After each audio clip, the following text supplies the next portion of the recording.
Good morning, good afternoon, good evening, wherever you are in the world. My name's Jade, and this is the Odd Couple Rant.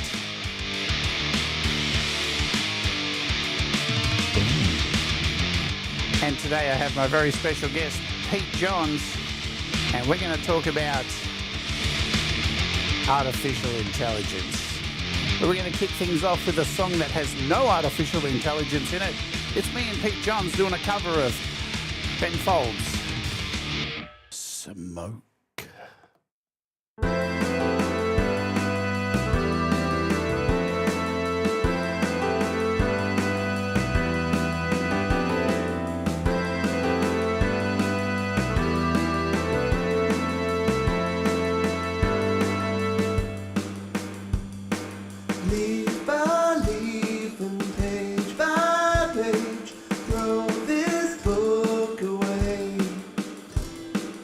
All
Good morning, good afternoon, or good dystopian nightmare, depending on your time zone or how far you've fallen into the AI rabbit hole.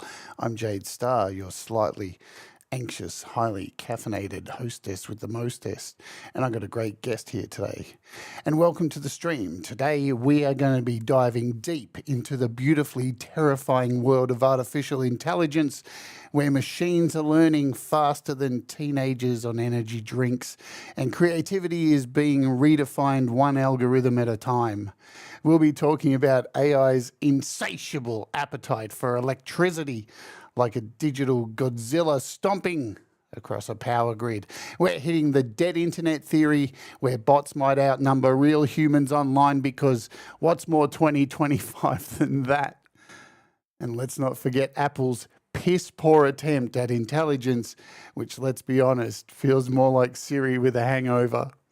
We'll also unpack the looming job apocalypse, how artists are getting swamped by soulless AI content, and what happens when the only ones benefiting from this tech are the billionaires playing chess with our society.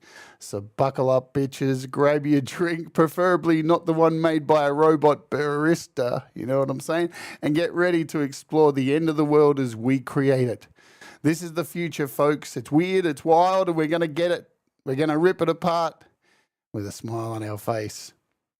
But first, I need to let you know that, of course, this show is sponsored by DistroKid. DistroKid, your one-shop stop to get your music released. Don't release AI music, release your music, because your music matters in a world where AI is taking over every aspect of our lives. Guess what? You still have some control. You still have the ability to not get pulled into the disgusting rabbit hole of AI music generation. You can make your own music and release it for as little as very, very cheap, $24.99 annually. Yes, you can do that. It's so damn cheap. And you can use my code, distrokid.com/JadeStar, to release that music and get 7% off your first year. It is not a problem to go ahead and do this, and you will get your music spread across all of the great streaming services. Too many to mention. You know the ones, the main players, the Spotifys, the Apples, all of that jazz. Unlimited songs, unlimited uploads. You know the deal. Lyrics, the whole shebang. DistroKid gives it all to you. I've been using them since 2016, before they were a sponsor on this channel, and I can't be happier. The biggest problem I have is, well, I don't release enough music, so that sucks. There's two other plans you can sign up to, the Musicians Plus or the Ultimate plan. They are the plans. Musicians Plus, you get 2 artists. Ultimate, you get 5, and the option to take many, many more. Thank you, DistroKid, for sponsoring the show. 2 shows a month they sponsor it, and without them, I would not be able to pull this caper off. So I'm very, very much indebted to DistroKid, and as I said, I've been using them for a long time. So this isn't some bullshit, just ass licking stuff. You know what I'm saying? Anyway, you know the deal. I love you, DistroKid. Should I do the close-up? There we go. Let's bring on my friend and special guest today, Pete Johns, who I love having on for these rants. And make sure all the buttons are right. Without a further ado, you know him from Studio Live today. He releases great music, very, very catchy stuff, very insightful, very lovable. He's Pete Johns. If you don't know him, you're going to find out who he is right now. Let's bring him on. Welcome to the show, Pete Johns. Ahoy hoy. Hang on. Ahoy Stopping hoy. to smell the smoke. I think it's the substation down the road. It just caught fire from all of the Studio Ghibli pictures people are generating right now with ChatGPT. So, all the smoke. Man, I've seen people, I shit you not, delete friends on Facebook over generating a Studio Ghibli photo. And it's just like, you really have too much time on your hands, folks. Yeah. Like the very first post before that was like, trans rights, they're taking away my rights. Like, oh wow, a human rights post. Okay, somebody made an image using an AI generator. Oh no, that seems worse. Priorities, folks. Yeah. Hello, how are you, Jade? Lots of wonderful, positive, uplifting topics for us to chat about today. Well, you know what? we've sat here we've talked a lot about AI, Yep. over the last few years, and it's a joke, it's a bit of a joke at this point. Like, it's all tongue in cheek, and it's like AI, ha ha ha, and people joke about Terminator and the end of the world, and just I don't know, man.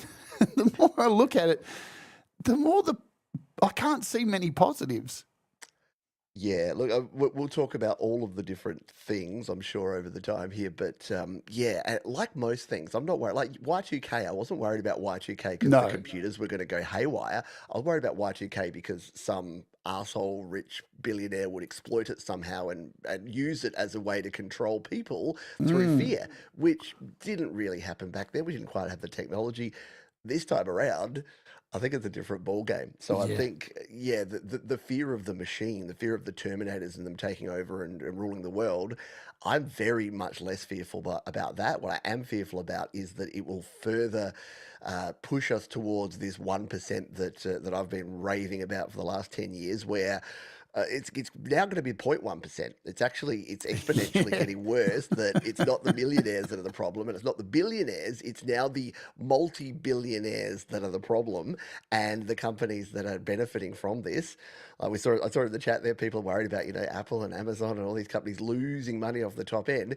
That doesn't matter. That's impacting investors like pension funds and your superannuation and your 401k. Yes. The billionaires don't care. No. They'll just have to buy one less ivory back scratcher. So it's interesting times, to say the very least. Well, when you look at it, it's overinflated. Like the whole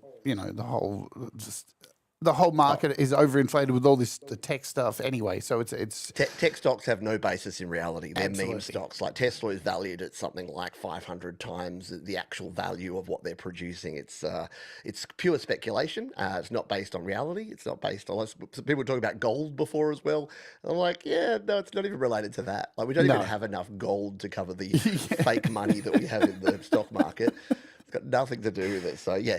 By the way, people, I did say this to Jade in the pre-show. I'm like, if you watch my shows and if you watch my channel, and you're like, oh, it's that funny little Australian guy that's always upbeat and positive and always has wonderful things to say, never swears, never has a negative word about anything. Yeah, you may be in for a slightly different variation of me here in this this topic brings out the piss and vinegar.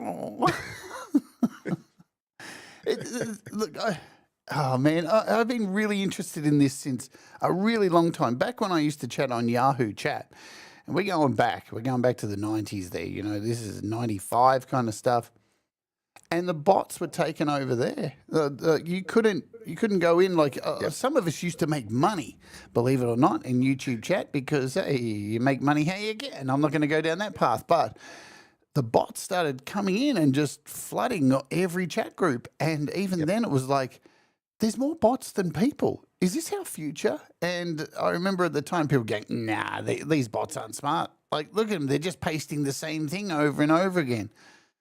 Now we've got people like getting married to AI. Yep. Yeah. And again, it is people. This is the thing. People think, oh, the bots are taking over. It's like, no, people are control. This is all idiot people. Yes. This is all stupid people that are utilizing these tools. Always has been, always will be. So when we worry about the bots taking over, I think it's kind of like why people get into deep dive conspiracy theories. And it's like, do you realize the plain shit that's happening in front of your face? You don't have to worry about all the weird, what if 1% this? It's like, no, it's actually obvious. It's happening right in front of you. Worry about that stuff. Forget about the whole. Anyway, I'll No. This is why there will be tangents. You get a chance to come here and do this because, like, I am a bit of a vehicle to like touch on some things which most people won't go near. In this community, anyway, I did have a thought the other day, though. Yes. And, if you're part of this community, I apologise, but the whole auditor community, I had no idea this existed. Oh, But Jade put me man. onto this, and I watched a couple of videos, and I'm like, I can't, I'm getting away from this. This is like horrendous. This is people that like harass public employees, like people that are postal workers, Yeah. because they think that they're not doing the right thing. And they're like, I know you're part of some big conspiracy. And I'm like, well, at least they fixed that because there are no public employees left anymore. Well, so perfect, there's going to be isn't no it? one left for you to audit. So it's problem solved there, I guess. Yeah. Well, the funny thing is too about them when you watch those groups, once one person gets really good at it, and going into those places and doing it, then everybody goes to their channel, builds up their subscribers, and then everybody eventually turns on that person and tries to discredit them and say they're a child molester or whatever. And it's like the very person you put on a pedestal to do this work, this God's work or whatever it is, you end up destroying for somebody else to take the place. It's just a cycle of stupidity. Yep, it's that tall poppy syndrome that we have. Like here in Australia, we call it tall poppy syndrome, where as soon as someone gets too big and too successful and too popular, it's like, well, what's wrong with them then? They're not one of us anymore. How do we cut them down to size? Yeah. And then that's what it becomes. And yeah, we've seen it as well. People think there's plenty of people that think that you and I are just arrogant assholes too big for our britches and trying to tell people what to do. And it's like that's us who are just literally here to help. So you can imagine someone that, you know, has a bit of confidence and bravado, they get called out on it. And yeah, it's a horrible cycle that tends to happen. But yeah, like AI. Let's delve into it. Let's talk about it. Let's talk about the thing that gets the least coverage, I think, and is starting to get traction now, and that is the amount of energy it takes to generate one fucking photo.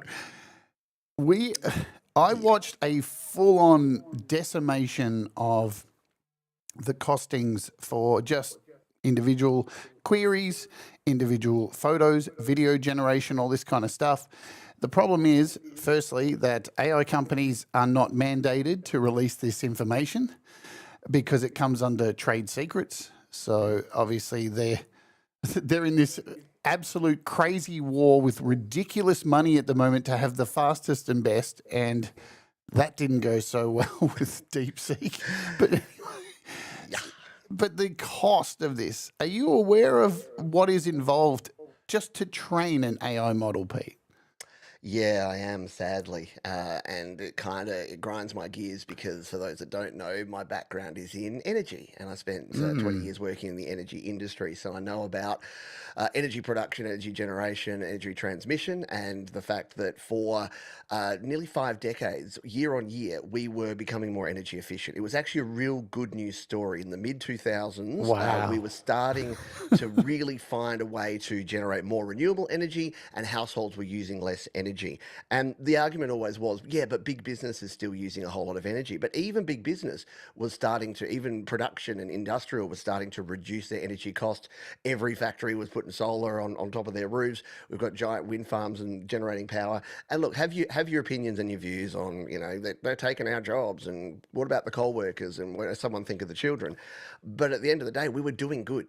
And then AI came along, and we've actually seen regression in the last 3 years. We've started to see the overall energy use in the world, in this planet, increasing again, to the point where we're talking about reinstalling things like 3 Mile Island and nuclear plants just to cover Microsoft and OpenAI's massive energy usage in things like ChatGPT. And I think that we're at the point now where, like, I try to educate my children, but I don't think they realize that the power usage, your usage, so my power usage right now in this room is something like 400 watts, because I got some lights, I got some computers, I got my mixing board.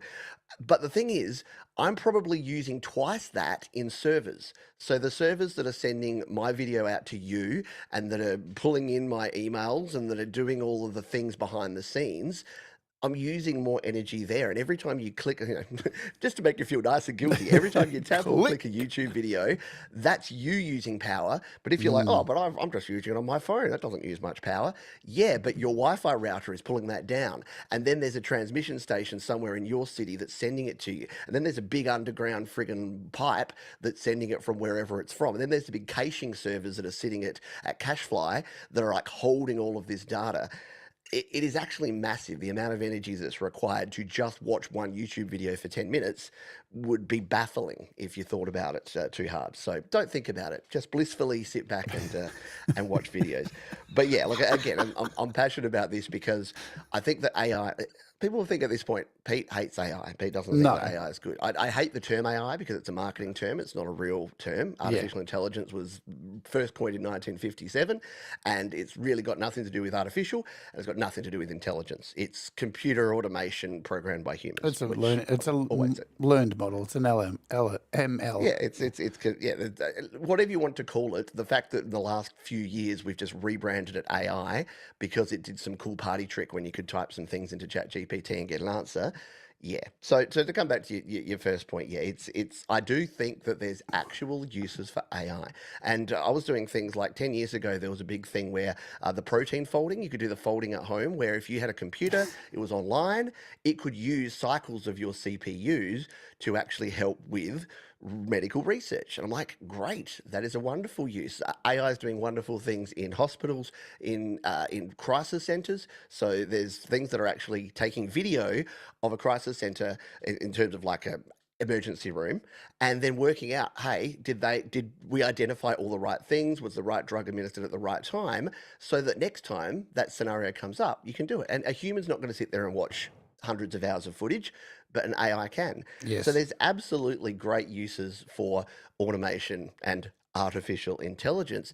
It's just not music or art or image generation or having a fake AI girlfriend that are burning up so much energy. So yes, and like you say, that the reason it's using so much energy is that these models, it's not just the production, so it's not just you putting it in having to generate it, that's using a little bit, but training these models Yeah. is using massive. You think of your computer that has like one graphics card in it, we're talking the highest end, largest, hottest graphic cards in the world, and we're talking tens of thousands of those running. And why graphics cards? Just because they're faster and more powerful. So they're like a CPU, a central processing unit, but it's a GPU.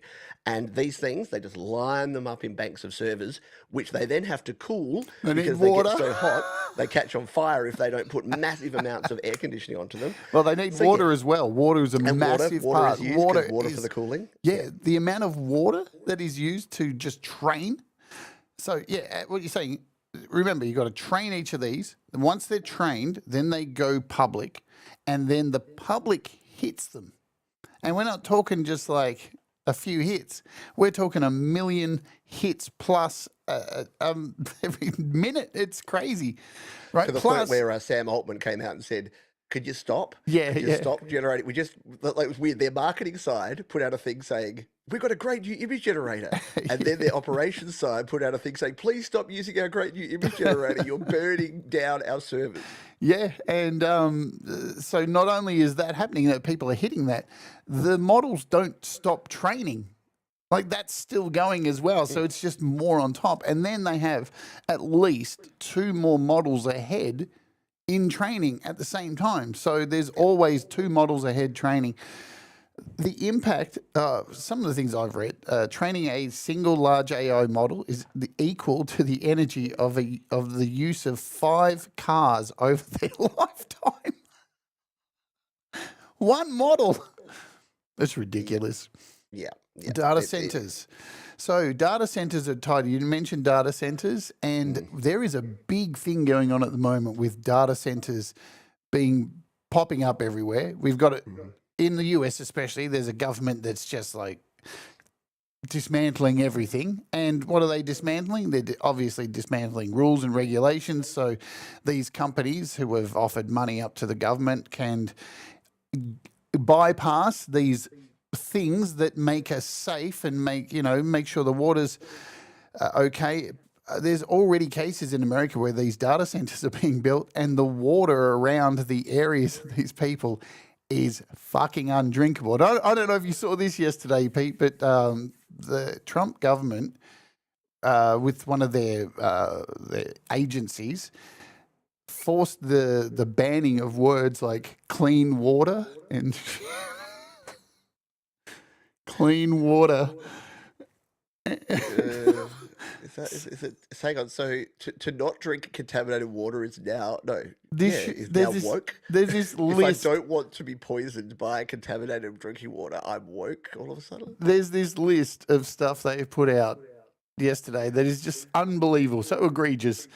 But and I watched a video the other day of all these families who live out in the country, out in the country in America, that's away from everybody. That's where they're building these plants. So the water's already like groundwater, and all their water is poison.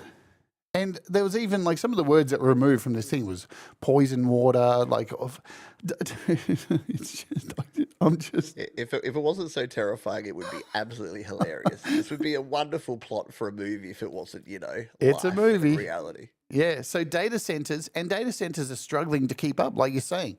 With ChatGPT came out and said, "Can you stop?" And already their ChatGPT's new 4.0, whatever it is, image generation is really slow compared to everybody else because it's doing so much work. And today I opened up ChatGPT and asked to make an image because I heard they were going to upgrade it. And the warning came up saying, just a warning, it's going to take double the time, but just over the next couple of weeks, if that's all right with you. It's like, what, while you build another 10 data centers? Okay. Yeah. Yeah, and look, I would be an absolute hypocrite if I just said, so stop using it, don't use any No. of this stuff, because I do, and I've dabbled and I've experimented like the rest of us have, so I'm part of the problem, I get it, but it's a bit like reality TV. If they stop making it, people would stop watching it and dribbling out the side of their mouths while they do so, and it's kind of the same with this stuff. I'm not saying let's blame them for providing it, but there's a bit of that as a consumer. You're like, well, if it's that bad, please stop creating these things that we can use if you know that they're doing damage. But yeah, genies have a real habit of not being able to be shoved back in bottles very Yeah. well. So I think we're here, and it's what it is now. And sadly, a lot of the people that are being affected by data centers don't even have good internet, so they're not even using this shit. Like, Yes, I'm living in rural America on a 128K DSL line, and now you are screwing up my environment, and I'm not even part of I don't even get to enjoy the fun high def streaming that everyone else is doing. no shit. You'd at least hope those people would be able to, at least create an AI image of them and their house going under in an anime form, just to go down in a positive way. And they can't even sit back and Netflix and chill because they don't have enough bandwidth. Exactly. The environmental hypocrisy around this big tech touting sustainability while AI models are just draining gigawatts. The thing is, when I'm not doing this to put pressure on you guys, to anyone who's watching this saying, don't use it, how bad, you should feel bad about yourself. But I guess it's good to have the conversation because there are ways to offset this kind of thing. You have the power in your own life to say, well, I like using some of this to generate some images here and there or to rewrite something for my school or whatever it is that you're doing. We'll just offset it with other things you do. I don't know, like make sure you put your bins out and it's the right things in the right bins. Lower your carbon footprint other ways to offset that. So, don't feel like it's hopeless and I can't use this thing but think about it, because there are other ways you can compensate for making that stupid image. You just make. Or like most things, it's best in moderation. Like you don't need to do it all the time. Yeah. And you don't. I think just having the awareness of the fact that it does these things. Like again, when I worked in the energy industry, like part of my role was educating people for energy efficiency and how to reduce your home. And a lot of people would say to me, like the ones that wanted to be argumentative, oh, why would I bother? What does my reduction have to do with it? And then for them, I'd have to appeal to the dollar sign. So it was funny that you'd get the big greenies that I'd appeal to them. I'd be like, oh, you'd reduce your carbon emissions by X. And they'd be like, oh, awesome. And then the other people are like, I don't care about that because, the factory down the road is doing much worse. And I'd say, well, you can save money because guess what? Energy ain't getting cheaper. It was already going up in price, which was driving some of the energy use reduction, which was a good thing. Yeah. Because we're adding more renewables to our grid and we're making it like more battery storage and more ability to shift load because energy is a complex beast. Like you don't want to know the number of people that have to sit behind the scenes and work out how much energy is needed because it's all supply and demand.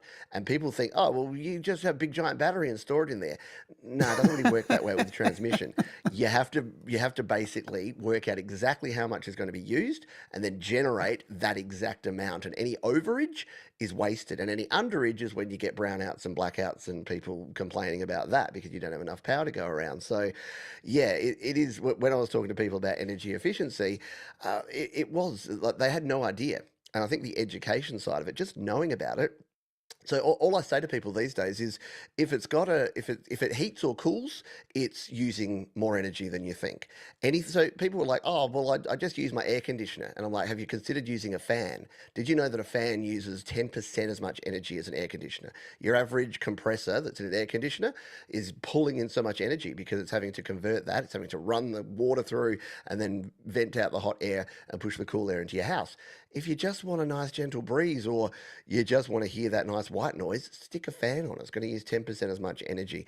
And just little things like that, and hot water and heating and cooling and cooking, all of those are what uses your energy. People were out there getting standby power boards and unplugging their computer when they weren't using it. That's Oh my using 1 watt God. of power, and then they're pumping their 2400 watt fan heater at their feet because me tootsies are a bit cold. They are. Put on some fucking socks Yeah.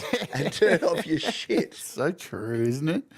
You So know, there's your new soundbite. when Brad stayed here, you know, when he got into my lounge room, I'm like, look how cool my air conditioner is. And it is. It's amazing. It's right up the top in the lounge room, and my lounge room's huge, and it just fills the room with cold air very quickly.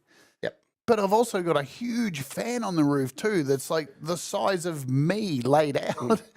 And by the end of the trip, we were just running the fan, and it did exactly the same job, you know, and obviously saving money as well with my bills, because it showed this month, definitely. Greenwashing. I want to cover this quickly before we move on to the next topic. Greenwashing. Companies claiming that carbon offsets. Is it a reality or is it PR? Is it spin? What is the deal? What do you think, Pete? Again, unfortunately, I have way too much information about this This is sort of why thing I'm asking you.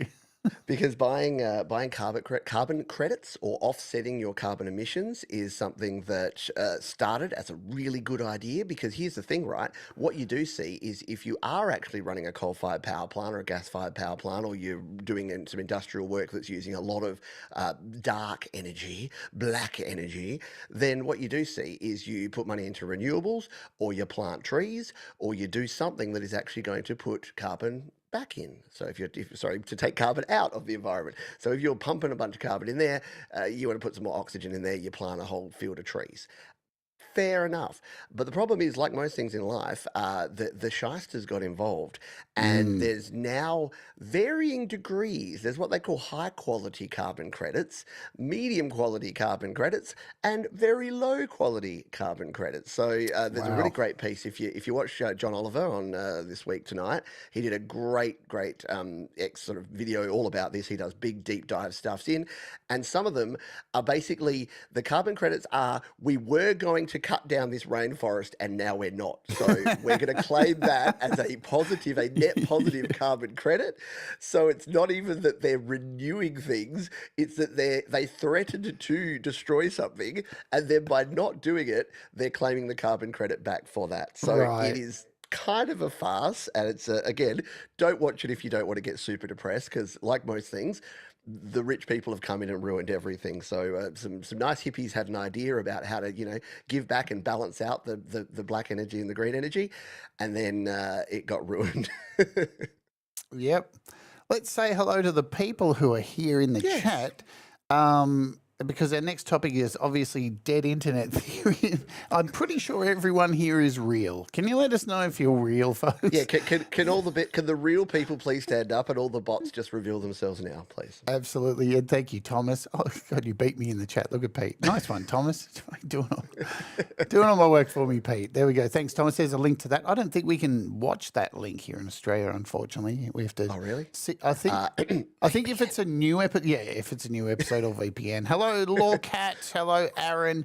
Happy birthday for tomorrow, for covered by CQ. Chris, Bonfire, g'day. Costa, FPC's in the house. Hugh Caldwell's here as well. Ali, Rob Jackson, g'day. Who else? Justin Kasprick, Tremor Bear. Tremor Bear's birthday was yesterday. Happy birthday for yesterday, Tremor Bear. Ed Zielinski, Joe and Barry Glenn. John Swanson says, I'm real. Well, fucking you. Well, that's certified. Doug Kidder, g'day. If I've missed anyone, Jenny Jolivet. If I've missed What anyone, wonderful people that I'm putting off with my foul language and negative. you haven't even swore yet. I did. Did you? One. Oh, I'm so. There's a one count. You're playing along at home. I think I got most. If I've missed you, I do apologise. I'll try and keep continuing saying hello to Urban as well. If I see people come in. All right, dead internet theory. I covered this week on my That was rant. fascinating.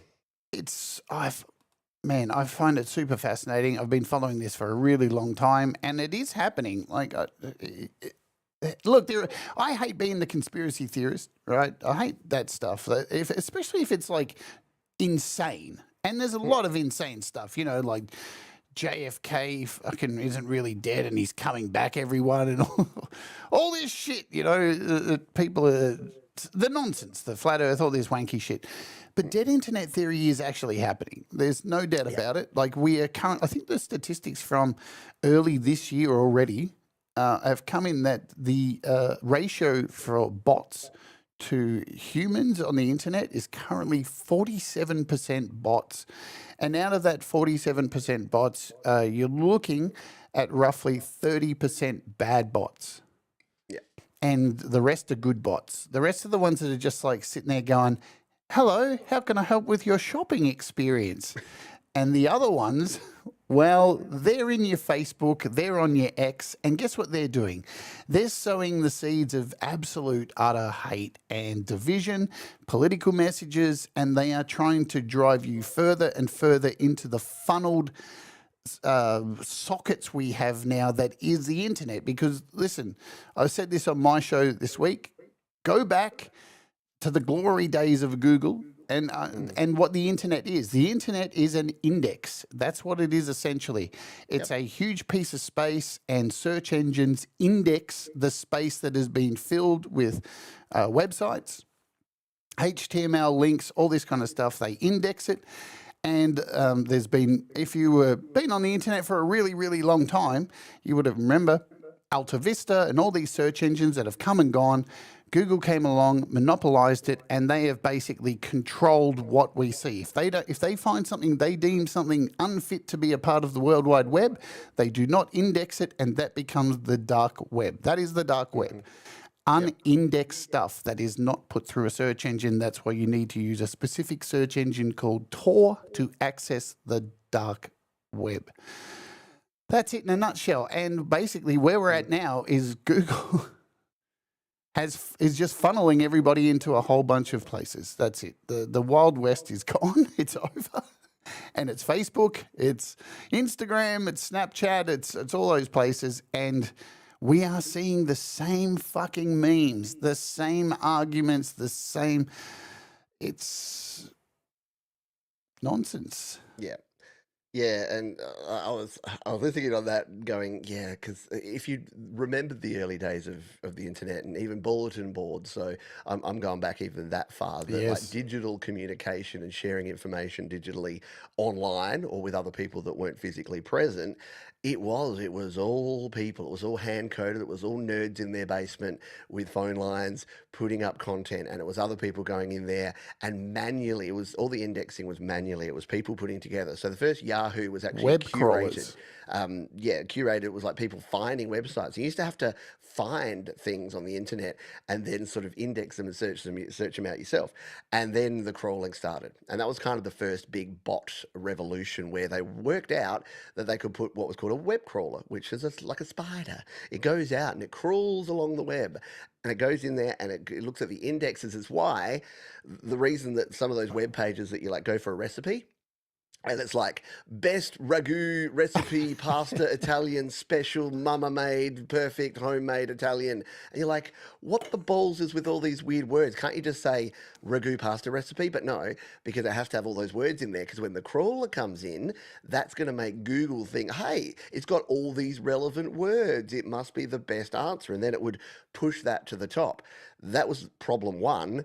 Problem two came in when, instead of it being the one that had the most search terms and search engine optimized, it was the one that paid the most money that's gone to the top. and this is where we'll talk about it later, but this is where the oligarchs, the billionaires and the millionaires and the big companies came in, because they suddenly realized that as soon as you owned the search results, you kind of owned the person, and then you can funnel them. It's all about funneling online these days, Yep. and it's all these automated funnels. And look, relevance here in the music world, if you've gone to a lot of websites of people that are like, hey, come check out my course, I'm launching a new course, and you go there and you put your details in there, you're in their sales funnel. They have the person doesn't have to touch it. You're in their automated sales funnel. So Yep. you put your email address in.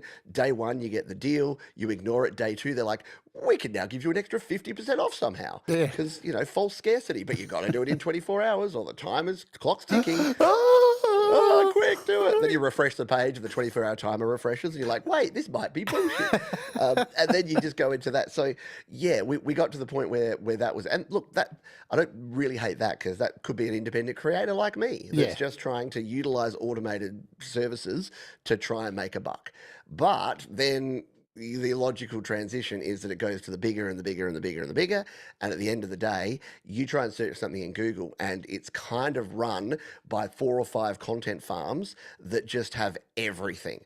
So they get all of the popular search terms and they make these AI generated websites that just have a whole bunch of crap information on there that's like the 27 best space heaters of Oh 2025. man, I was just reading that yesterday, actually. And it's literally just a link of Amazon links that go in. And then you have the whole honey thing where they're Yeah. even richer, so they kind of come in on top of that and steal people's revenue. And Jenny asks, what about DuckDuckGo instead of Google and VPNs? Well, here's the thing. So if you go through that, and this information is out there. I was reading this. I don't have all this. I should have saved all this stuff. All the other search engines, a lot of them use the same, go off Google. Ultimately, in the end, they've got the monopoly. There are still companies that are running and using web crawlers, but they don't have the reach. Google just owns everything. Even people who say, "Oh, DuckDuckGo, use that." No, you I know you think you're working around it, but you're not. it's better, I guess you could say. It's like it's not solving a problem. The same with VPNs. It's better, but it's not fixing the problem No. because, and again, yeah, short of going right back to the early days where the internet was all just public and government run and was for the good of the people. It's the thing is, as soon as a dollar can be made, people will make a dollar, and then as soon as big business sees individuals and small enterprises making money, they'll find a way to undercut them. Like look at Amazon again.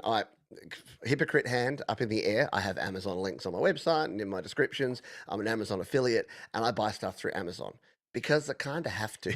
Sometimes it's the only way to go, and it's the cheapest way to do it. But what Amazon do is that they actually copy people's products. So if there's, say, someone on Etsy that's selling like an amazing new phone case that's like really popular and everyone's buying it, and it's a small creator that only does them in batches of 1,000, well, Amazon will buy one, get their team of boffins to work out how to make it, but for slightly cheaper, and then put it on Amazon at 10% less, and basically just push the small creator out of business and have everyone buy it. There was a brand of camera bags that were doing this at one stage, and they just, every single bag they released, within literally a couple of months, it would be on Amazon as a cheaper version called something suspiciously similar, and they would sell it. And again, people will buy it because it's cheaper. And the problem with this stuff is that the less money we have, and the more shafted the lower economic side of things go, the more people are going to buy the lower products, lower cost and lower quality products, which actually ruins the middle of the market as well. So you end up with just people on the lower socioeconomic area buying cheap products from the trillionaire companies, and no one in between can really make an honest living, which is sad, but There's a kinda huge true. problem with Etsy at the moment too. I don't know if you've ever used Etsy. I've bought some things off Etsy. I really love Etsy because it's creative people making things. I bought this really cool alien figurine that was made by somebody with their fucking hands. Really incredible. But what's happening is AI images are now taking over Etsy, and the products aren't real because they don't exist, and people are getting fucking ripped off buying these things that don't exist. And then By the time Etsy shuts them down, it's like too late. They've already ran away with money. The dead internet theory was started out as a conspiracy theory, and it was kind of laughed at. It's like, as if bots are going to take over the internet kind of thing. But over time, if you wipe away some of the stupid little conspiracies that were added to this that were nonsense, you get to the serious crux of what this is and what's happening now. It is looking very scary because we are fed from these big companies that bots and algorithms are there to help us, understand us with our viewing and the things we want to do on the internet and the things we might want to buy, and it helps with all that kind of stuff. But at the same time, it's been very easy to utilize these bots and these algorithms to be weapons. And because they don't need to show how these algorithms work, we are very quickly seeing this division of people on the internet through bots, keeping people in these tunnels, arguing. I'm sure, I'm telling you at least, now you're probably sitting there thinking, I've never argued with a bot before. I'm telling you, we all have.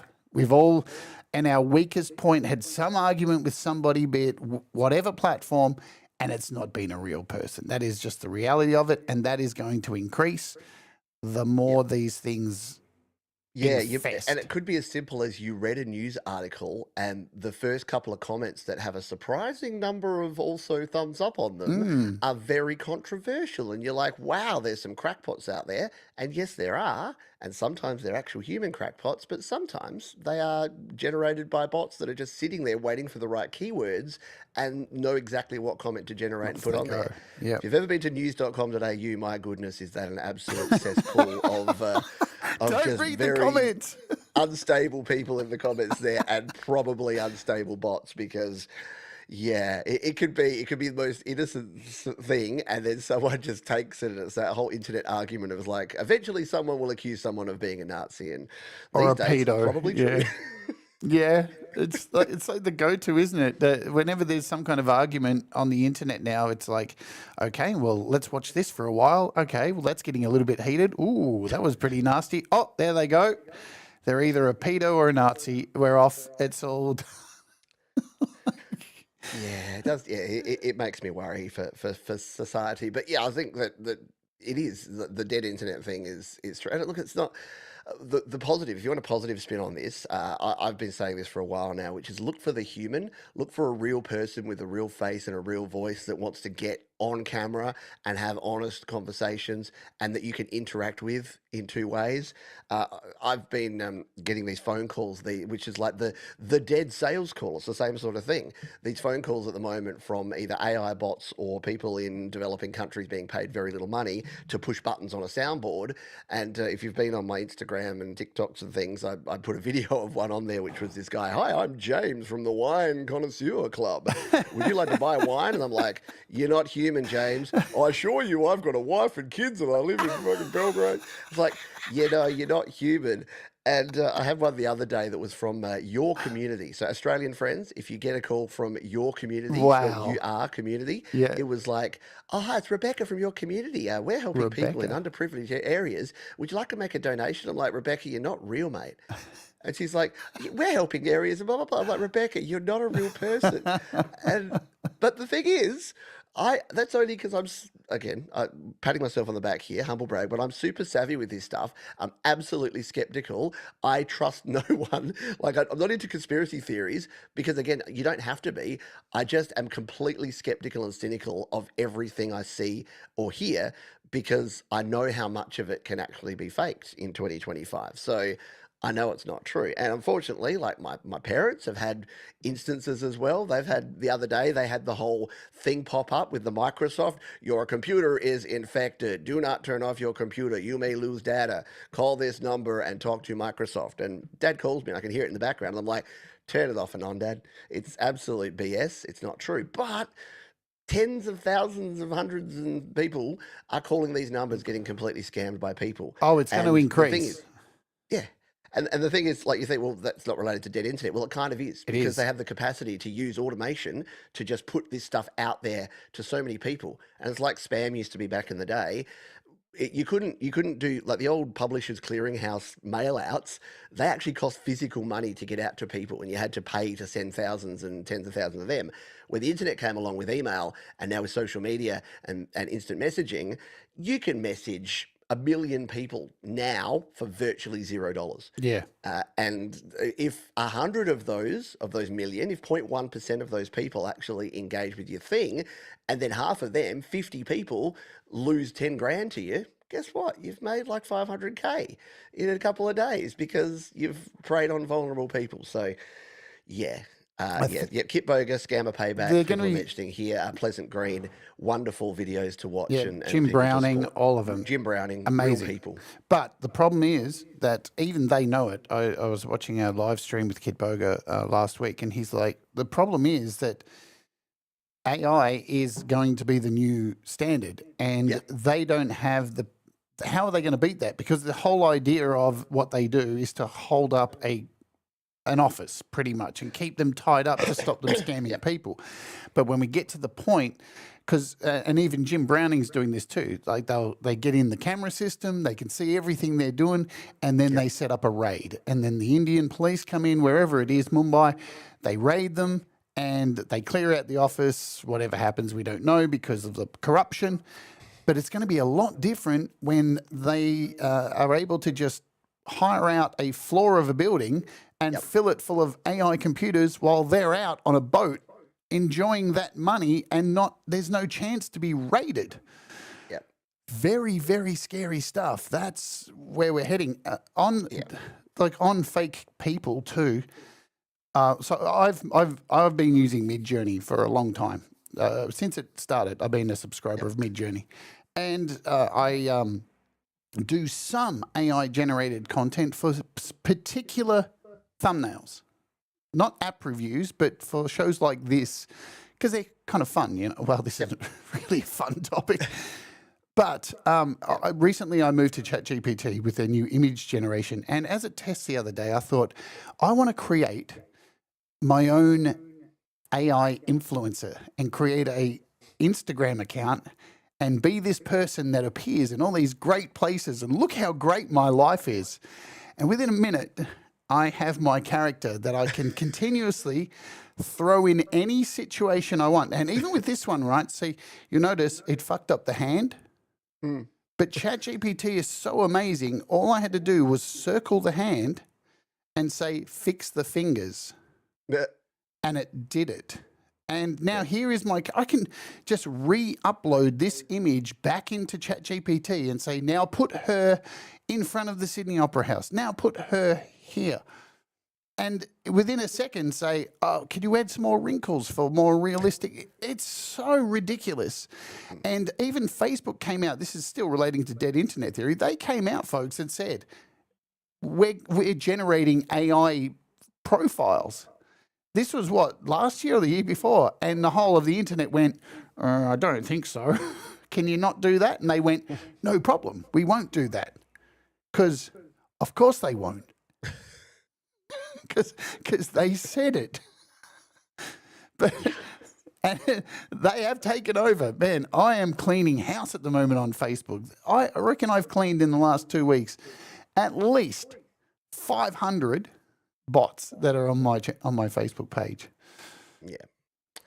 Yeah, it's poison. out there, and it's becoming it's the next pandemic is going to be this. And you talked about the whole, what do you do about it? It's like, again, the same people, the people that are going to go out and do the auditing or that are going to have the big conspiracy theories, just help people learn critical thinking. If you want to do the best thing you can, be skeptical, be cynical, but do it about the right things. Do it about the things that are right there in your face that are actually impacting vulnerable people right now. The stuff you think is happening behind the scenes might be happening 1% of the time. The stuff that's happening right in front of all of our faces is happening 100% of the time. So please, if I can put out one plea, it's to devote and commit as much energy as you have to helping people in your life that may be vulnerable people and that may fall for this bullshit, because there's so much of it out there, and it's going to affect younger people like my kids who come to me and tell me something's happening and I say that's 100% fake, and people like my parents. I'm not saying that I'm infallible. Like, No. there's a thing at the moment with there's YouTube creators channel, which you'd know, like Renee Ritchie, like the actual person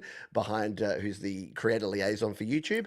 Yep. And then I get an email maybe every 3 days claiming to be YouTube creators, and it sends me this video that's a very dodgy AI thing. I usually don't get time to click it because they pull it down in YouTube's credit within about probably 3 hours. But it's this video of a person that actually works at YouTube saying a thing that's not actually true. It's like, we've just changed the way that you need to identify and validate your account. There's a link in the description of this video that you need to click. And I'm like, see, I know that YouTube aren't going to send me a private video from a YouTube creator's website with a link in the description that I click to update my account details. But if you're again, I don't want to pick on anyone in particular, a 19-year-old influencer that's not really paying attention, that's just like, oh man, I don't want to miss out on my YouTube earnings this month, you might click it, and you might go to a form that looks very much like a YouTube form, might even be called youtube.com, but the O in the com is actually a like an umlaut O or something. Like, there's so many ways that this can happen. And like Jim Browning fell for one of these scams and lost his YouTube channel and had all of his videos deleted. And he is, in my opinion, the smartest person when it comes to scam and scam prevention. So just, please help people find other humans. Otherwise, we're all going downhill. Humans don't let humans buy things from bots or get scammed by bots. I almost got done 2 weeks ago. Somebody in my friends list sent me a video in Messenger, and I saw it and went, "Oh, I'm not clicking that. That looks like they've been hacked." And I put my phone down, and it was still open, but the phone locked. And when I unlocked the phone, my finger touched the video, and it like open a few things, and I was just like, quick, shut everything down. Quickly jumped into Facebook, changed all my passwords, and I got away with it. So, fuck, man, it was so close. I never get done with that shit. No, and I must admit, like, sorry, ad for Apple. I know we'll talk about Apple and they're drag them next. through the dirt later. They're next. But ad for Apple, an iOS device or a macOS device, definitely more secure, not infallible, not invulnerable, but definitely more secure, because when I was on PC, you'd click that nefarious link. Let's say you were on a site like, I don't know, The Pirate Bay. I have no idea what they did. I think it was about sea travel.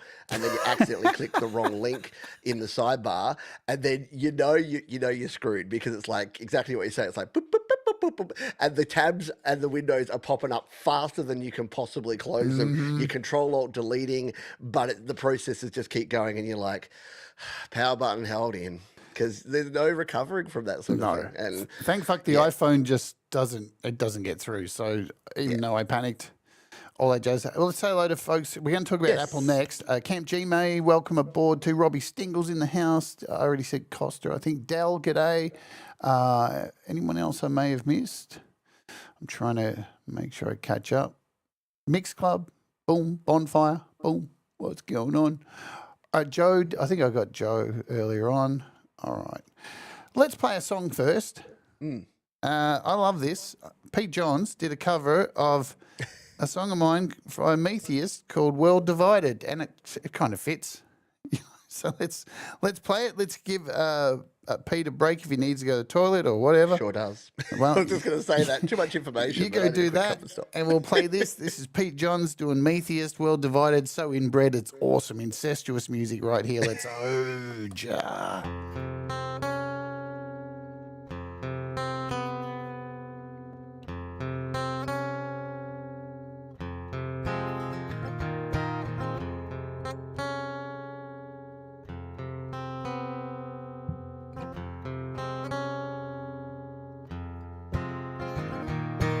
Split down the middle, controlled by puppets. We tear each other down in the name of freedom. Fighting like children just because of our color, and we hate each each other to the point that we've become a world divided. No one's united, a world divided. Everyone's blinded, a world divided. Never united, world divided. We're all slaves in a world divided.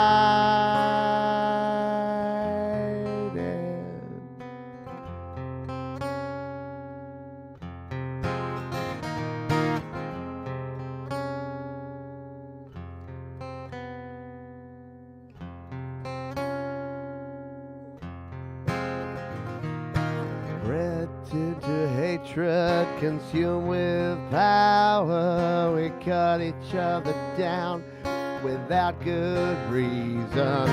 Fighting like babies over made-up religion, and we shit on each other to the point that we've become a world divided. No one's united, a world divided.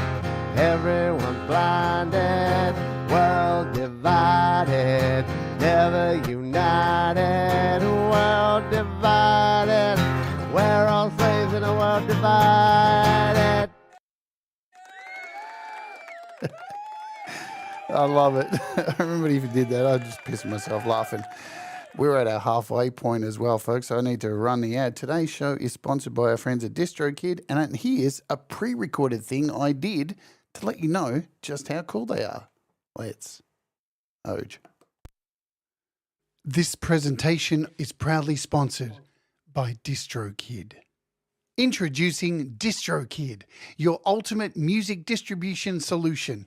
For just $29.99 a year, DistroKid empowers you to release unlimited tracks on all major music platforms worldwide, including Spotify, Apple Music, TikTok, and so many more. Plus, use my link distrokid.com/VIP/JadeStarr and get 7% off your first year. You'll also keep 100% of your royalties and gain access to valuable tools like instant verification on Spotify and detailed revenue analytics. Don't let your music go unheard. Join DistroKid today and take your music career to the next level. Thank you, DistroKid, for sponsoring today's presentation. Absolutely. Thank you so much, DistroKid, for supporting me here on this channel and supporting so many artists to get their music out. You guys rock. Thank you. Thank you. Thank you for all you do. Apple Intelligence. Here's the thing. I'm really glad that Apple Intelligence stinks. Right? Because I don't... listen, I've got Apple Intelligence on my iPad Pro because it's a M2. It can deal with it. I find it really annoying. Just stay out of my way. I know what I want to write. If I want to do some stuff, I'll ask you. Just keep out of my fucking way. Siri is still dumb as a bag of rocks. And sorry, everybody whose Siri just went off. Again, mine just went off too. We'll do it one more time. Siri. Hey, Siri. Well, there goes my phone. Everything's off. It's all off. Look at it going. But Siri remains, it remains completely dumb as a bag of rocks. And the other thing was they promised that they were going to release all this amazing stuff. And they went, you know what? We'll just slowly drag it all out. And they still have not released most of the stuff.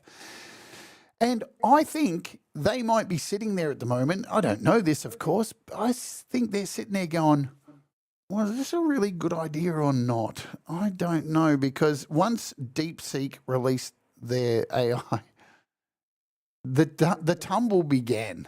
And I don't think it's the right thing for them to do. What's your take on Apple Intelligence? So, at the risk of being an Apple fan person and an Apple apologist, I don't like it in terms of find all of the features really useful.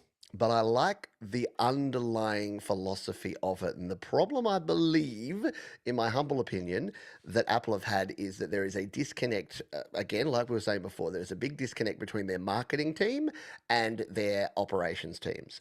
And that can be a problem because the marketing team would have seen what ChatGPT was doing, what OpenAI were doing, what Google were doing, what Meta were doing, what X were doing, and gone, we need desperately to start using the word AI in all of our stuff. We need to have something. We need to invent Apple Intelligence. And yet the operations people at the other side were saying, we have a commitment to be carbon neutral by 2030. We can't turn on 10,000 GPUs and have a big LLM in the back end. We need to find a way to actually do this on device. So they did, the way I look at Apple Intelligence is it's the best you can do without burning down the world. And that's kind of my positive spin on it. Yep. Is that And breaking it is privacy. trying at least. Privacy as well. Yeah, it's private, so it's private. They've got their private cloud compute, so only some of your data is going, and they can't identify that. And then they've got the on-device stuff. So people are critical, like, why can't you have Apple Intelligence on stuff that doesn't have the latest A series or an M series processor? And it's because they deliberately wanted to make sure that all the processing could happen on device for the reasons that we talked about in the first 30 minutes. Rewind back and listen to us talking about the horrendous energy usage. So I give them kudos for that. I think if I had a crystal ball and could go back, or if I was running Apple at the time, I would have said, let's do what we've done for, the last 20 years and be the contrarian. Let's Wait not and jump on see. the bandwagon. Yeah. Let's let them go. Let's say we acknowledge and we recognize that AI is very interesting. However, we're not doing that because we want to be carbon neutral by 2030. We think that you want handy tools. We think you want a better buggerlugs that when you ask it to do something, it actually does it. So we're going to put all of our energy into making the things that you use right now on your iPhones and your iPads and your Macs that we know you love even more useful, not creating a whole bunch of things. Yes, think differently as opposed to following the trend and doing things that everyone else is doing. But the problem is the market. We talked about the stock market before and it being a giant sack of balls. It doesn't make any sense except that they don't need you to like Apple Intelligence. They need the market to like Apple Intelligence. They need the market to make sure their share price doesn't plummet. Didn't do a fabulous job on that now, did they? No. But they need to make sure that they can keep their market cap high, that they can keep their overall valuation high so that people keep investing in them, and that they keep the shareholders and the investment funds and the hedge funds that keep them afloat happy because they're a public company. And this is the problem that we have, is that all of these companies are beholden to the shareholders first, and to employees and customers a very distant second, regardless of what they say on their presentations and on their financial statements, where they're like, we have core values. Funnily enough, I worked for a company one time and they had these 5 core values, and it was delivery and ingenuity and sustainability and safety and people. And I'm like, that's cool. You got these 5 core principles. What order are they in? And they're like, oh, they're all very important. But yeah, the people knew that the safe, sustainable, and people ones were definitely right down here. The delivery and ingenuity and all of that sort of stuff was right up there. So the answer was, without them having to say it, if you aren't going to make your targets, but you will if you risk your own mental and physical health by working too hard and doing things in a way that's unsafe, you might just want to go ahead and do that, because if you don't hit your delivery target, regardless of how safe and sustainable and people focused you've been, you probably won't have a job. So that's a very cynical way of looking at it, but I'm a very cynical person at heart. Me too. When I worked at American Express, if you folks know American Express, you should do. Their logo is a blue box, the American Express in it. When I first started working there and I went through the training, we were introduced to this song called the Blue Box Values. The Blue Box Values. It's on YouTube. You can look it up. Somebody in the company actually recorded a fucking song called the Blue Box Values. And some of the values, look, I've got them here. They're actually online. Can you believe it? Teamwork, respect for people, good citizenship, strives to be a responsible corporate citizen, contributing positively to communities in which they operate. So not only do you have to be nice at work, you have to leave and be nice as well, or they're going to get you. Will to win, customer commitment, quality, integrity.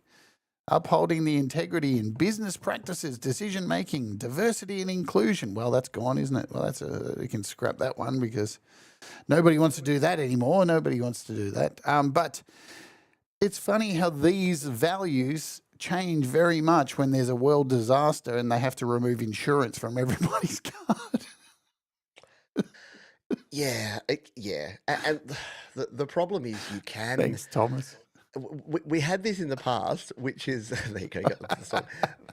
The thing is, people don't really remember, if you don't have a long memory and history, the whole idea of just driving a share price and laying off people and having mass layoffs because you wanted to meet an arbitrary target. That only really happened in like the 80s. It was kind of the Reaganomics period in the 80s where the stock market was starting to go. It was all bullish. And companies, instead of going, hey, guess what? We make a quality product. We've got quality people and our customers love what we do. Let's just keep doing that. This whole middle management culture came in where it was like, let's keep doing that, but let's add a 10% growth stretch target next year to make more, instead of just going, hey, we did a really good thing. And you know what happens when you try and stretch people and products and stretch operations? You get lower quality, you get worse people.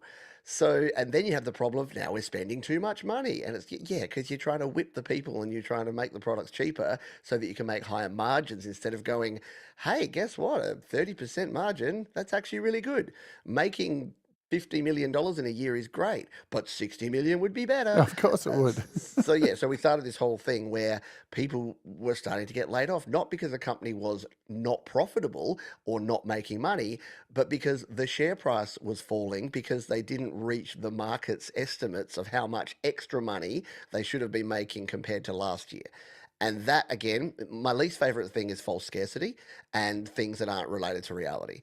So that's why I hate cryptocurrency. It's why I don't like the stock market. And it's why I hate the way that businesses are managed, because they're managed based on arbitrary, artificial targets. And when they don't hit those artificial targets, then people in an artificial market of made up numbers say they're bad. And then mum and dad investors are like, well, we better not buy Intel stock now because Intel is circling the drain, and they sell off all their Intel stock. And then the people that actually are worse for that are the people who are impacted by things like superannuation plans and hedge funds, which are you and me. So guess what? Regardless of what happens, we lose. If you're just a regular person, it's like a Ponzi scheme or like a pyramid scheme. Unless you are the Ponzi, or unless you are sitting atop that pointy pyramid, you're kind of screwed, because everything flows up to the people that get in on the ground floor and everyone else gets shafted. Very positive show today. I love this shit, the whole triangle conspiracy of like the pyramid, the all-seeing. I love that shit, right? Because it's utterly insane how people can't see what the fucking pyramid really stands for. Everyone thinks, but it's aliens. They came and like it does all this. No, man, it's fucking. Here's the thing: politicians and people in power, for the longest time, have been a meme. We've all said it. How do you tell a politician's lying? Their lips aren't moving. Like, the thing is, these people have never hid their agendas. They've never hid them. They've always been a sack of lying shit.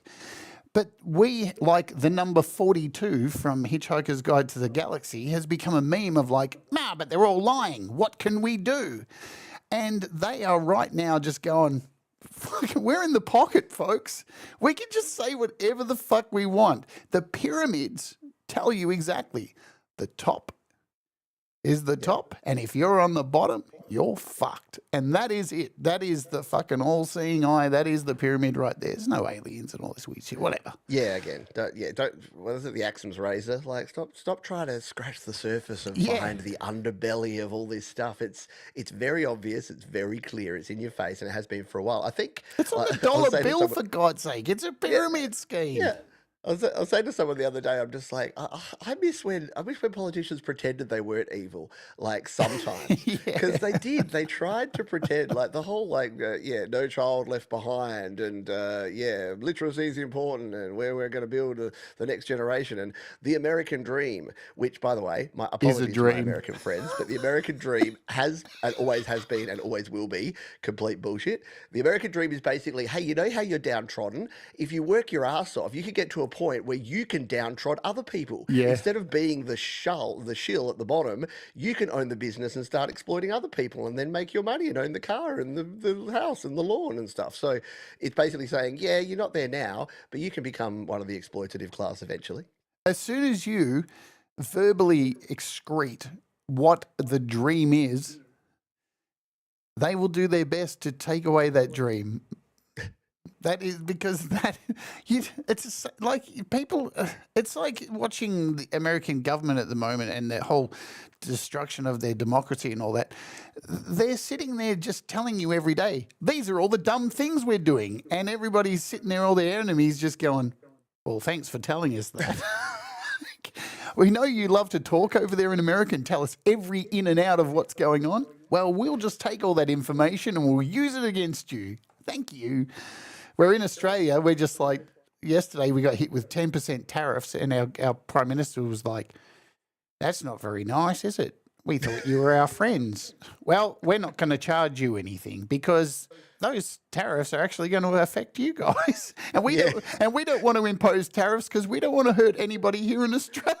Right. Well, I'm like, thank goodness we're about to have an election because there's no way that they're going to put any tariffs on here. Yeah. Because, I mean, and I'm not saying that they probably would anyway, because again, yeah, Yeah. I normally say I don't get political, but I have to a fuck little it bit today. here because tariffs make no sense. No. They actually only impact the people making the purchase because companies are not going to wear the cost of tariffs. No. I'm very sorry, Yeah. but your cars, your Apple products, everything that comes from every other country is about to get much more expensive, and it's going to mean that you're going to have less disposable income. And that is 100% the fault of the people that are in charge.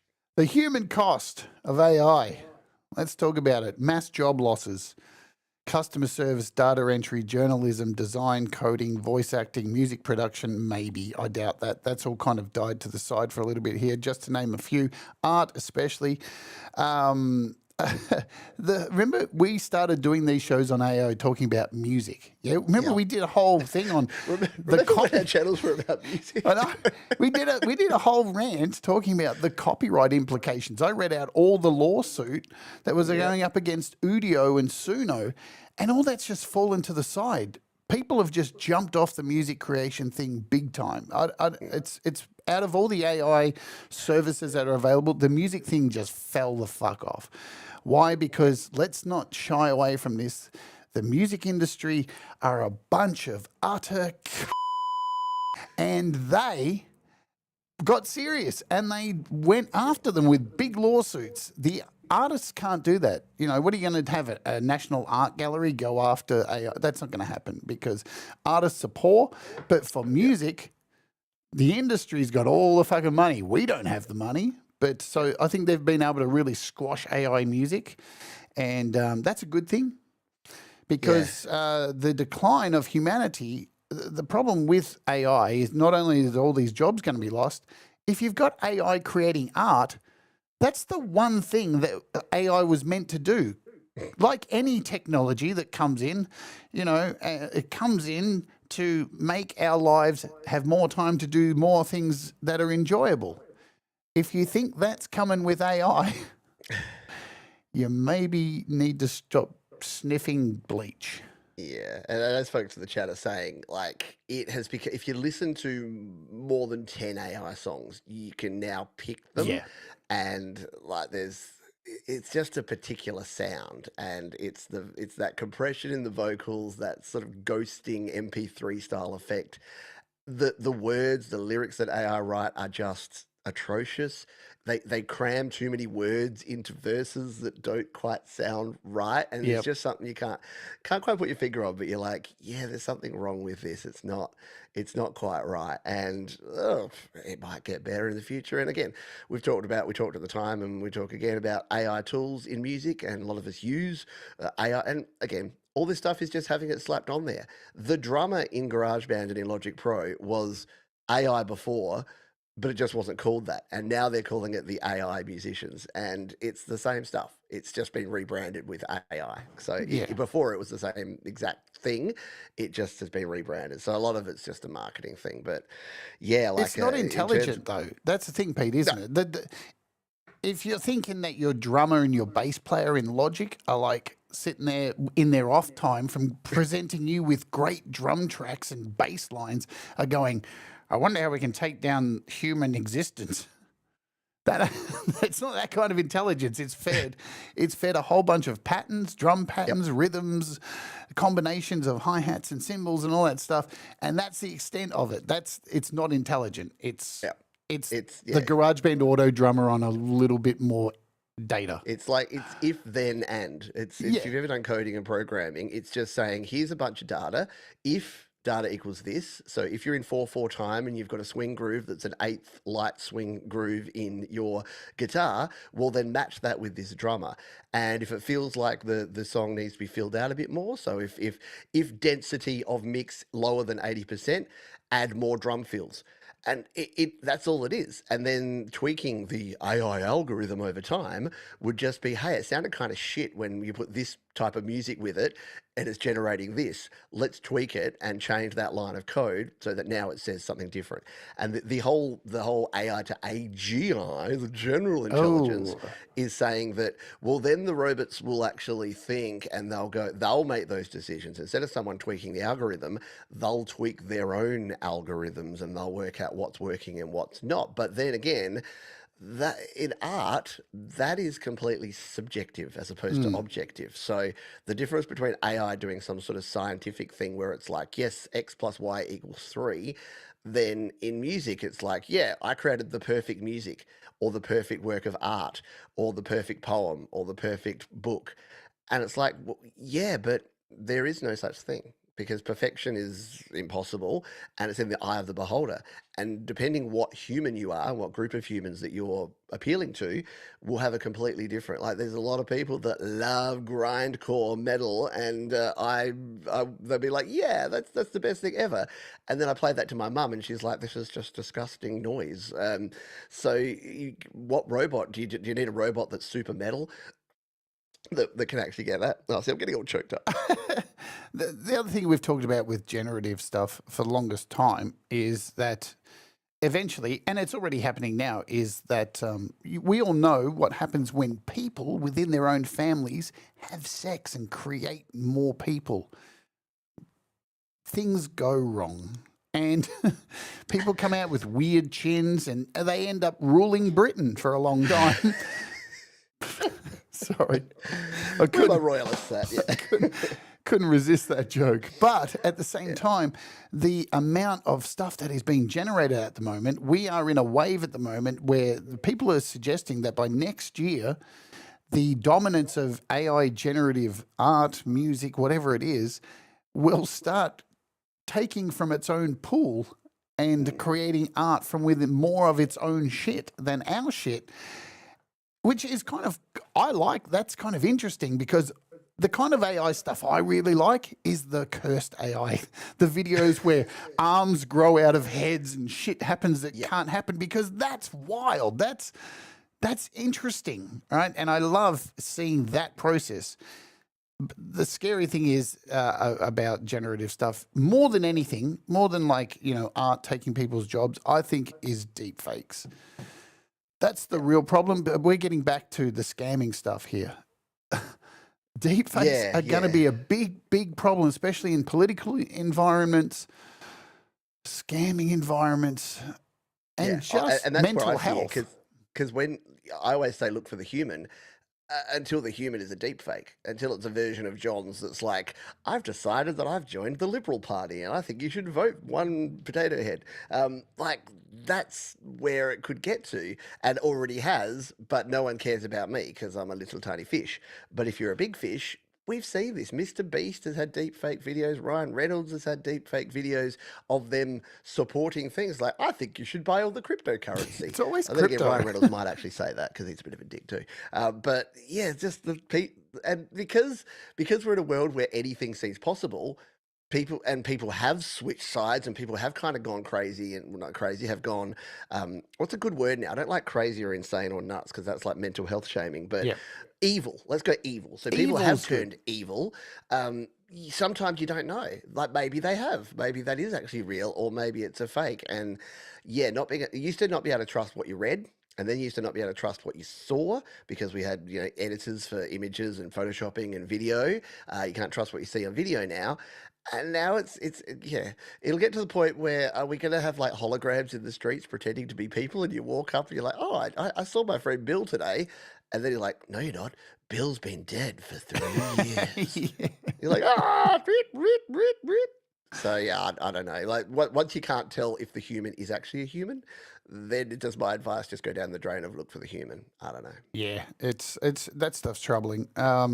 Deep fakes, absolutely, and the decline of humanity, that other stuff. So economic shifts, obviously, that's going on right now. It's weird. Like when I started following dead internet theory and a lot of this stuff years ago, because dead internet theory first emerged in 2016. And it wasn't until 2022 when it really picked up steam and people started going, hang on a minute. Like this is all falling into place with economic decisions and these governments aligning with, I don't know, the pipelines that were all being forced to go to the election with Trump was so glaring. Like to see even Tim Cook standing there at the inauguration, I was just like, dude, you're gay. What the, like, are you for fucking real? Like, Yeah. These people want you dead, man. It's, It's hard. And again, what's the for those people? What's the answer? If Tim Cook just like sent a giant middle finger emoji, he's basically protecting the employees of Apple by doing Yep. what he did. And you can say, Absolutely. look, he shouldn't have done that. But if he decided to do the opposite and rage against the machine, do you think Apple's going to be treated well? Do you They'll think come after you. they're going to get the things that they get right now? No, and that's putting all of his employees at risk as well. So, yeah, it would be a tough to be a diplomat right now would be horrific because you're damned if you do and you're damned if you don't right now because there's going to be people that are looking at these people saying they're not leading, they're not raging against the machine, they're not doing enough to stop what's going on.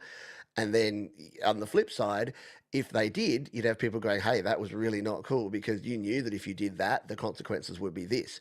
And is that what people do in a dictatorship?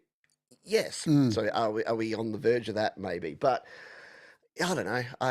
It is hard because you go out into a society, and again, I know that we've probably been a bit of a downer in the last hour and a half, Yeah. but Oh, well. I think that the thing is there are still wonderful people creating good music and good art. And 100%. the thing about revolutions is that they kind of happen about every 150 years, and America had kind of been about the same for about 250 years, a long time.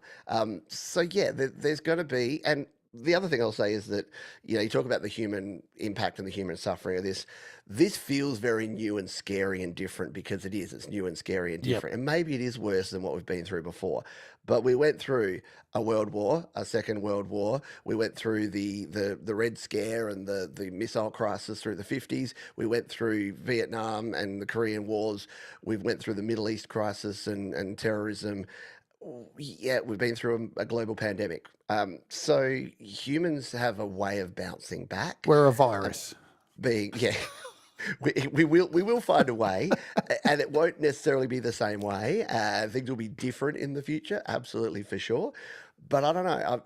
For all of the negatives that I see, I'm also seeing some positives. I'm seeing a groundswell of people that are just at the point where they haven't quite had enough. And I'm not saying get your pitchforks out there and get out on the street. maybe if that's your choice. I'm not promoting violence, because the problem is people that believe the sort of things that we believe are less likely to turn to violence, as opposed to, oh, I don't know, people that might, say that an election was stolen and then go and raid the Capitol. But it's not going to happen that way. And that was, to be honest, that was the one thing that I thought as soon as the last election result came down in the US. I was like, well, the positive is it's not going to be massive riots and protests, and it's not going to be a bunch of people like injured and hurt out of this, because the people that would do that fell on the other side this time. So, see, I have hope too. Like, I don't want this to be 100% negative, like, but you have to kind of look at things objectively and say, all right, well, this is happening. And it doesn't mean to fall into a hole and give up, because we'll always have hope. And I've said this in Clubhouse chats where we talk politics sometimes, and it will come down to, no matter what side you support, what football team you cheer for politically, it will come down to, if you have no house and no food and you're fucked, you will fight back. No matter what side you're on, it doesn't matter. People will see through the shit eventually, and there always is. As we are a virus, we will see through the shit eventually and fight back to some degree. Yeah. And to be very honest, like, while there have been some people that I no longer have in my life because of events of the last probably decade, but particularly the last couple of years, there's some people that I think have changed and that have evolved and that have realized It's happening. not the error of their ways, but have seen, are feeling regret right now. Some of them are outwardly admitting it, and other people are still kind of a little bit in denial. But you can see it in the polls. You can see it in the sentiment. There's people that are like, I thought X was going to happen, and now Y is happening. And I'm actually putting two and two together and realizing that I was actually part of that problem. And I've had better conversations with people that don't necessarily agree with me, but are now going, oh yeah, I think, you know what, it's somewhere in between. And again, like the people impact of things. Here in Australia, the big thing coming to our election is housing, because houses in Australia are ridiculously expensive, and they're owned. Again, it's the same problem. It's the billionaires, the oligarchs, the people we're talking about in a minute. But like, the rich people own all the property, and therefore people that just want to live in a house, can't afford to buy one. And you got, like, we've got parties here in Australia, at the Green Party, and they're like, we should just reduce the cost of houses. What's that going to do? Well, it's going to mean that people that own houses that are regular people, suddenly their houses are worth less. Like, that's not practical. No. And then we've got people saying there should be no capital gains tax and no property tax. You should be able to own as many houses as you want. And then you kind of got in between, which is like, there's got to be a reality in this. How about we just have some nice barriers of entry so that all the houses aren't being bought by all the rich people, and that we can actually afford to do it. And, don't have aggressive and semi-illegal tenancy agreements with people, and you don't push rental prices up just because you can, because there's so much demand. So, yeah, with anything like there's always extremes on one side or the other, and at the risk of saying, I'm just a fence sitter right down the middle, I kind of am, because I don't agree with any sort of extremism. The problem is we're seeing so much extremism right now that it's really hard to kind of grapple and get your head around. Yeah, it's yeah. What was I going to say? Mental health. Let's talk about mental health, because this stuff's important. It's one of the things I have tried to maintain content on this channel since day one. And sure, it's about apps and I do performances. We have these rants, but I've always tried to bring mental health to the forefront since the pandemic went down and we're all at home and all that stuff. And I'm still definitely into this stuff. People at the moment, what happens? So the question is, what happens when millions can't do the work that they are passionate about? And is this creating a mass, not extinction, a mass, I can't think of the word. It was just in my head. When you doubt yourself as a musician, imposter syndrome, a massive worldwide imposter syndrome. Is that where we're going with this, with the way things are heading?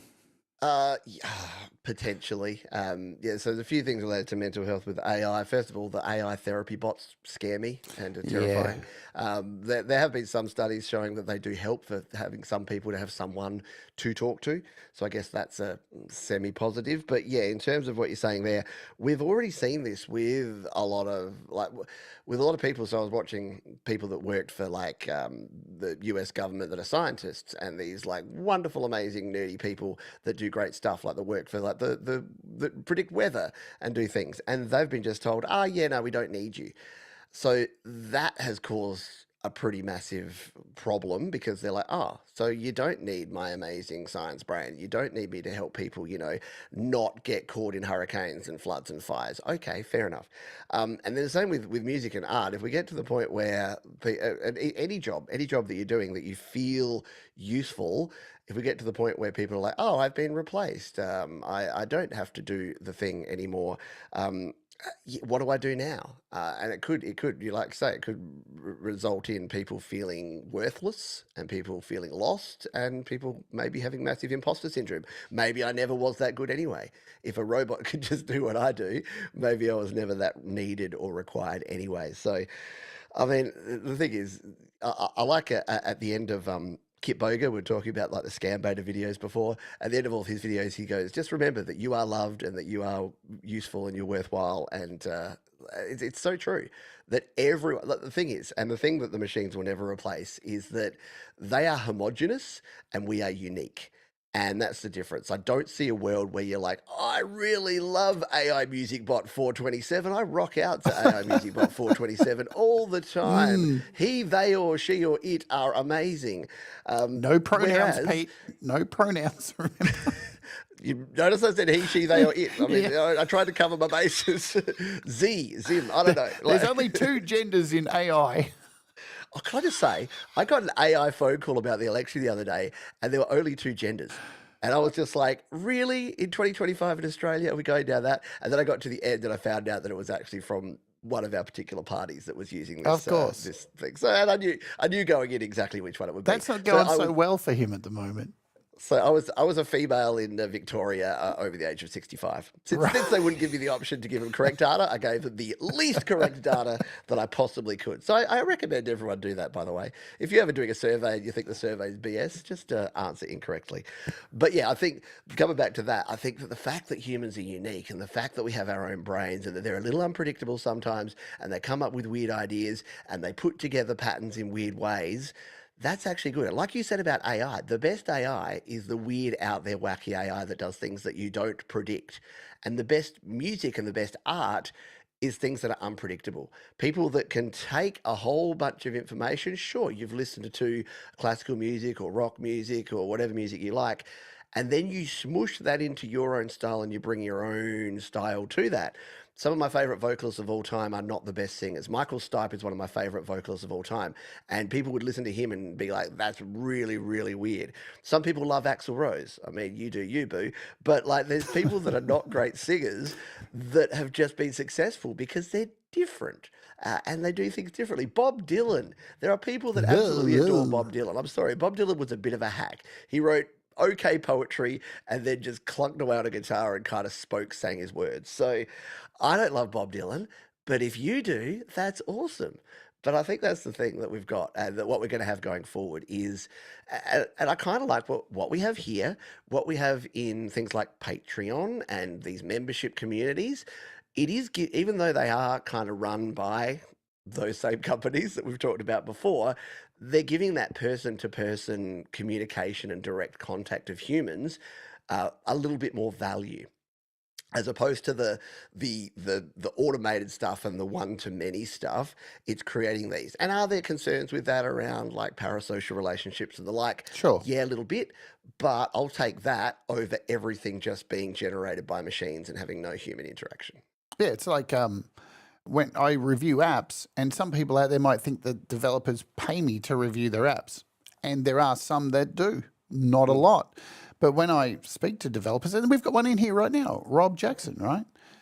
I will ask, can I have a few codes to give away to my Patreons? Because they are the people who fund this whole joke, this whole thing that I will never take for granted ever, because they are real people supporting me and keeping me going. And so those codes, I think as developers get 100 codes per month.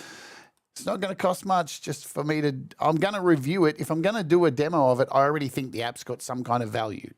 If I haven't done one, then maybe not. But that continues, and like what you said with Patreon and stuff, that is maintaining this, oh, wow, there's a real person on the other end, because bots aren't going to start paying you for Patreon unless they do. And if you are out there, bots, and you're listening and you've got some spare cash, you can join a Patreon. Did I just do an ad to bots? I think I did. It's over. It's Jova. I would love that. Yeah. Yeah. If bots can start doing good things like joining Patreon and making donations. Yeah. The problem is they would probably get their money from scammers, from ripping off Elsie, who's thinks she's got a problem with her PayPal account, and that money's coming from poor old Elsie, who lost $40,000 to a scam bot. So that's the problem there. And that is the problem. Like I know that no surprises. My income at the moment comes from the likes of Amazon and Google. So these big companies. And then when someone actually donates me their hard-earned cash, I feel almost guilty when that happens. Like, I don't feel guilty taking my YouTube money each month and taking my Amazon money each month. But when someone goes, don't get me wrong, it feels amazing because it's showing that I have made a genuine connection with another human, and that they have chosen, even in these uncertain times where none of us have all the disposable money we can throw around, they've said, yep, you created enough value, human to human, that I'm going to choose to support you. So that's a pretty wonderful thing. So yeah, thank you to all those that support us, donate to us, super chat us, Patreon us. You're all wonderful people, and I hope that we live up to your expectations. Please. All right. So this whole dead internet theory and all these bots taking over and all this, and artificial intelligence didn't really worry me for a while. This year things have changed. And I don't sit here and stress it. Seriously, you shouldn't be. Maybe you should. I don't know. I don't sit here and continuously think about this. I watch and read a lot of stuff about this though. But we are now in the times of, let's just say it, we are heading steadily to an oligarchy, especially in the US. What's going on there? Trump's 2.0, the AI Wild West. They're investing so much money into AI. These companies, these bootlickers who have so much money tied up in AI have licked the boot. And what is going on with the stock market crashing? That's really scary. Now, I don't know. Have you ever heard of a thing called the Georgia Guidestones, Pete? I have. Oh, hang on. No, I have. Again, probably a John Oliver thing. They were these. But I can't remember what they are. It was like this really pissant version of what they have in the UK, the Stones there. Like the Stonehenge. Stonehenge, right? But it had all this writing on it. And it was like in multiple languages, and it was this new world order of etchings. And the first line of it was, we're going to bring down the population to 500 million. And then it had all these new rules that were going to be a part of this new world order. The irony was, people in the conspiracy QAnon right side of things got really into this thing, going, well, who made it? We need to find out who made it, and this is a new world order, and this is going to be the new way, and we got to stop this. So a bunch of those people tried to blow it up, and they succeeded. They blew it up, and then it got demolished. Right? The irony is, I hate saying this, but all of the rules and regulations and stuff that was in that thing that they went and blew up is now happening with Trump 2.0 and the oligarchy that is. It seems like they really do want to kill everybody and take away our jobs and leave us with no medical and all this stuff. And those people who were supporting this were the ones who went and wiped it off the map. Are we fucking stupid or? It's almost like irony and hypocrisy don't exist anymore No. because when Trump, who was fighting the sharks and the electric car batteries underwater only a few short months ago, is now having a Tesla showroom on the lawns of the White House and telling everyone to buy It's wild. electric guitars. See what I do there? Yeah. Electric cars, but only from this one guy. It is astronomically just weird, and I don't understand how people are like. I used to think that if I lied once and said one thing one time and a different thing the next time, that would be the end of me. That I'd be called out on it and it would be done. But it just seems to be the norm now, and I don't know how we're all just accepting this. Is everyone just in a coma right now? It feels like it, doesn't it? It really feels odd. Thank you, Brad, for the kind super chat there. Love you too. He says, I've learned so much from you both. Well, especially the things I taught you when you were here in my house. It's wild. Like it really just is unbelievable. The very people who are saying this is going to be really bad are fucking right behind it now, and they can't see it. I don't know. I guess that's what happens when you aim your spin or the things you want people to do to people who have been born and bred to just accept nonsense. Yeah, it doesn't make any sense, and it is the case that and look, I have a gap. I must admit, I don't want power, and I don't really understand. I have a real problem understanding why people want to rule over other people. I could never be a cult leader. I'd be a shit cult leader because I would not want people to follow me. I want to Let me put present you full people with screen. information that might help them and then let them choose. The second that I think that people are following me and doing everything, saying, what should I do next, Johns? I'd just be like, hey, out. Not interested, don't want it. So, and look, that's weird because I'm an influencer, so I should want that. But I think of the old sort of Scarface thing. You got to get the money first. When you get the money, then you get the power. When you get the power, then you get the women. And it's so basic and so simple, but it seems to be what all these creeps are looking for. They don't want they're not happy with just the money. Look at our musky boy. He had all the money, but then he just like, well, what if I could just get all the power too? Why don't I just buy this election and then I'll have all the power? And then, well, he already had all the women. Doesn't he have about 17 children? So yeah, it's a very And his weird trans thing. daughter that he really loves so much, and she loves him just as much as she was on Hassan this week. It's wacky. It It is. makes no sense. It's wild. It's so entertaining watching it at the same time. It's, you know what it is? It's that scene from The Simpsons, if you recall.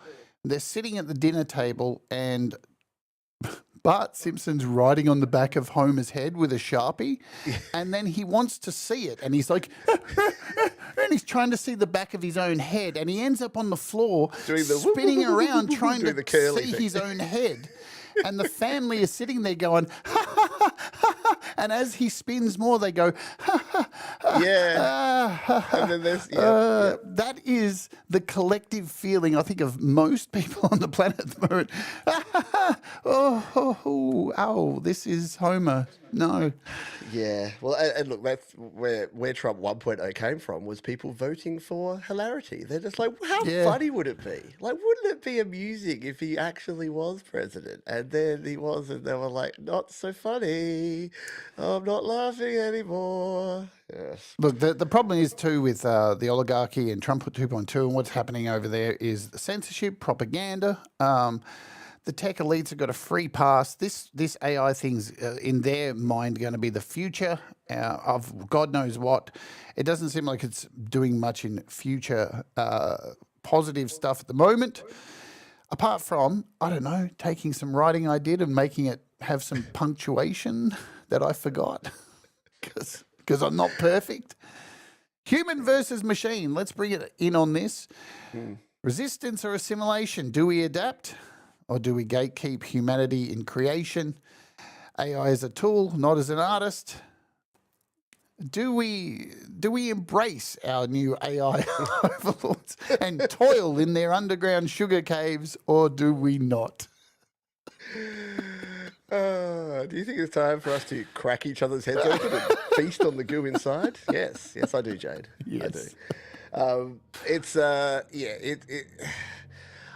I think because I'm a look. I know I say I'm skeptical and I'm cynical, but I am also kind of an eternal optimist. And I know I've know enough about history and the history of human civilization to know that we find a way to get through. Is it going to Yeah. be the same? No, because guess what? We were cave people, and then we were Neanderthals, and then we toiled in hunted and gathered, and then we developed farming and agriculture, and then we developed industry, and then we developed technology, and now we're developing this next level of technology. And unfortunately, it's not new. Like when things happened in the agricultural and industrial revolution, there were the people that took control of that, and they weren't always slash ever good people. They were the emperors and they were the kings and they were the people that wanted to control the plebs and the people. But the people have a habit of uprising and revolting against that when they get pushed too far. And again, I'm not in any way condoning or suggesting like violent acts, but I just think as a society, there are still enough good people and good humans around that we're going to be okay. In terms Yeah. of how we utilize AI and how we embrace the technology, I think it will be a tool. I'm not a believer in the whole singularity and the fact that we will all just become like clouds, like data in a cloud and live forever and all this sort of stuff. I think that's nice for sci-fi. I don't think we're quite going to get there. Where I do think we're going to be is that we will have artificial intelligence as something that is there all the time, but it already kind of is. It'll be an evolution, not a revolution when it comes to technology. And I know it's felt like a revolution the last few years, but the reason it's felt like a revolution in the last few years is marketing hype. It's not to do with the actual leaps and bounds. And yes, it is better because we've got all this processing power, but that's going to reach a limitation because we're using finite resources here, people. I think that's the one thing that people are missing with this stuff is that it's not infinite. Energy is not infinite. Resources to the silicon to make these things is not infinite. We are using it. If you're thinking about it in terms of like digging in to the ground, you're digging down and you've got 100%. We might be at like 50% now. So if you dig out the other 50%, the world's going to be quite different at that point. And if we don't find a way, putting on my hippie hat, if we don't find a way to reach carbon neutrality and to actually have enough energy to do the things we want to do and control population growth in the right ways, not in the eugenics kind of ways, then we are going to be in trouble. But then guess what? It'll be a new thing. It's like when people say, oh my God, we're destroying the planet. Planet's going to be just fine. Yeah. Us, we're probably destroying ourselves. So there'll be life, there'll be reality. It'll just be different. And all we can do, in my opinion, all we can do is be good people, be good citizens, be nice to each other. It's why at the end of every show I say, be kind to yourself, be kind to others, and keep creating, because I think that sends the best message of everything. You got two options. You roll over, you get in the fetal position, and you rock until it's all over. Or you stand up, you talk to humans, you keep creating, you do the best you can, you make the most you can of the situations that you have, and that's where I'm at. Yes, I'm exactly the same. I'm not letting this like tear me down. Look, humans have got through so many things. Black plagues with no anesthetic, Yep. none of this stuff. You know, we continue to thrive through the worst of shit. I'd be more concerned about a solar flare. Somebody was saying the other day, with all this shit going on, what could happen next? What would be the worst thing? Well, I'll tell you what would be the worst thing that could happen. A solar flare and losing all power and planes dropping out of the sky. That would be the icing on the cake. Please don't let that happen. That would suck. I'm going to close just because I know Pete's got to get out of here, and we're going to close with something special today, which you may or may not have seen it before. Some of you will, some of you haven't. I love this, just quietly. I've told Joe this every single time. It's one of my favorite things in the world. So here's the thing, folks. What can you do? I'll tell you what you can do. Promote ethical AI development. Form groups of people and get these AI companies to expose what their algorithms are and how much all this costs. You have to lobby to get this stuff out there. We need to know. If this is going to be a thing that we collectively as a society, as a species are going to embrace, tell us tell us how it fucking works. We need to know how this all happens so we can make informed decisions. Obviously, current governments don't want us to make those decisions, and this is why they're implementing all this. Support human creators. There you go. There's nothing more, nothing less. Stay loud, stay weird, stay unique, stay real, be authentic as you possibly can, even if you rustle feathers and piss people off. Keep doing it.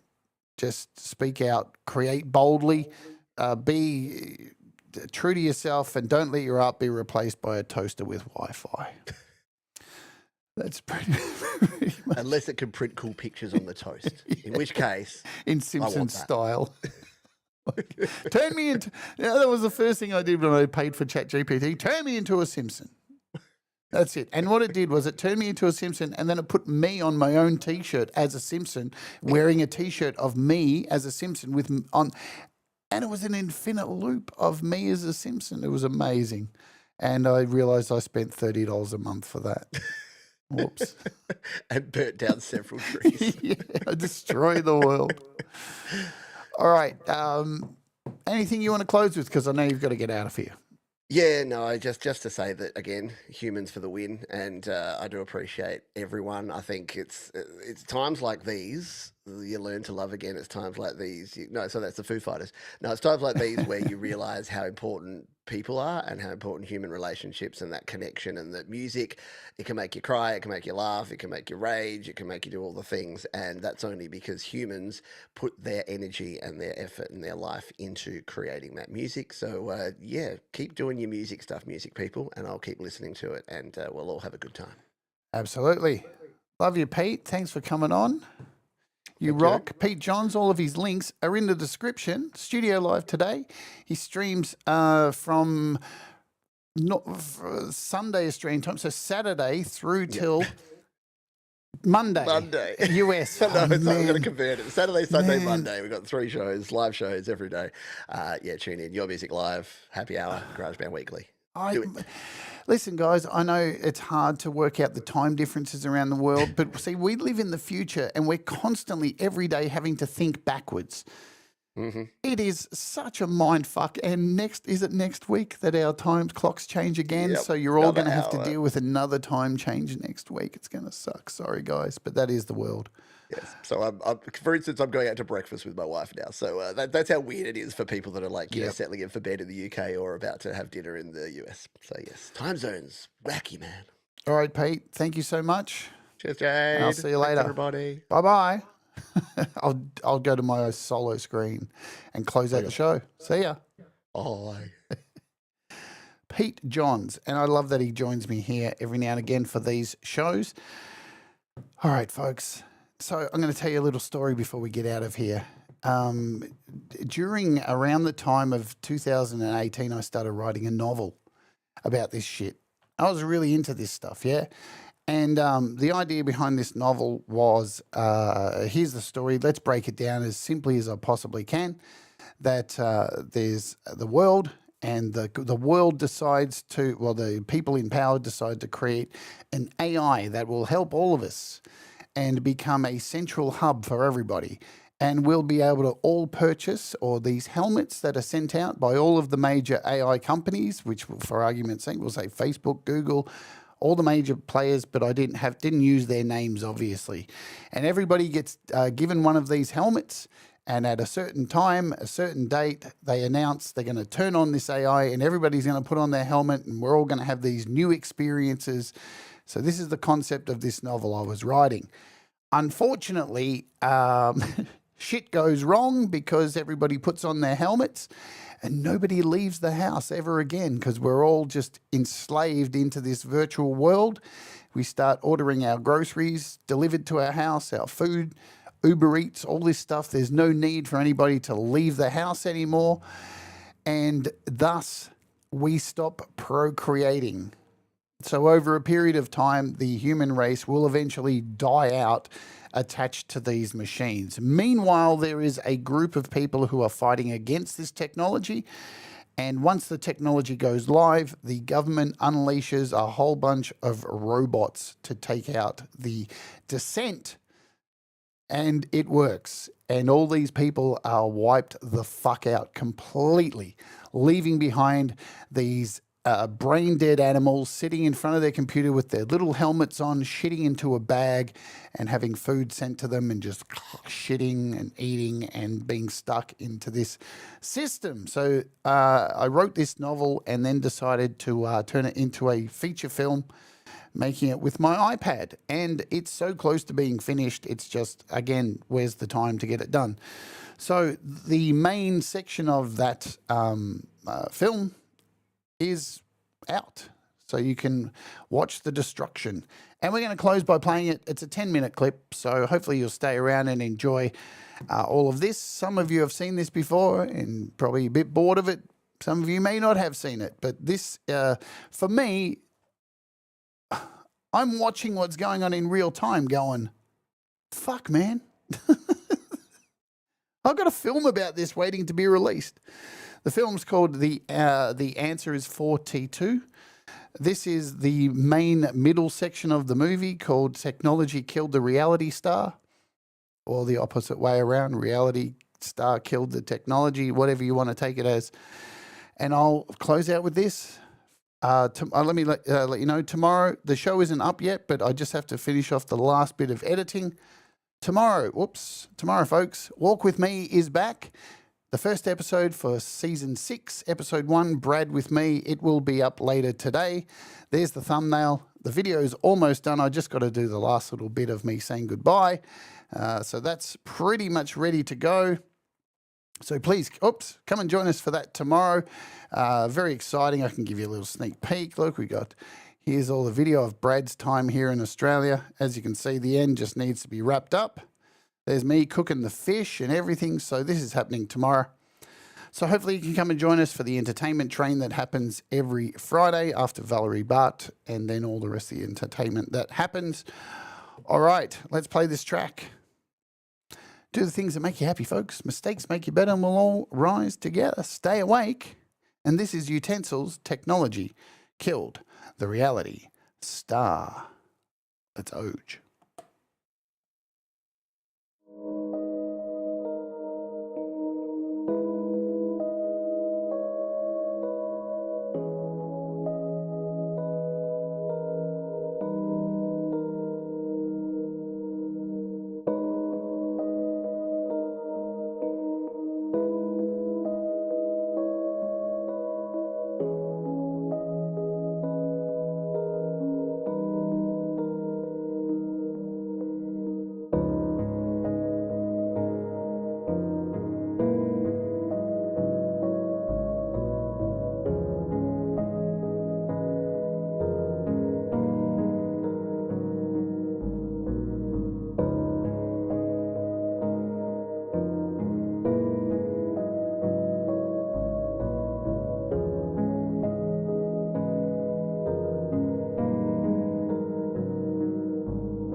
Computers now have primary control of critical functions.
Computers now have control.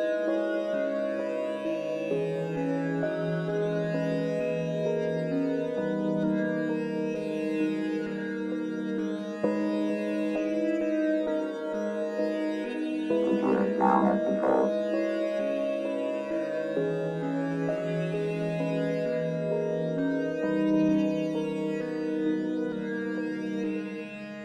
Computers now have primary control of critical functions.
now have primary control of critical functions.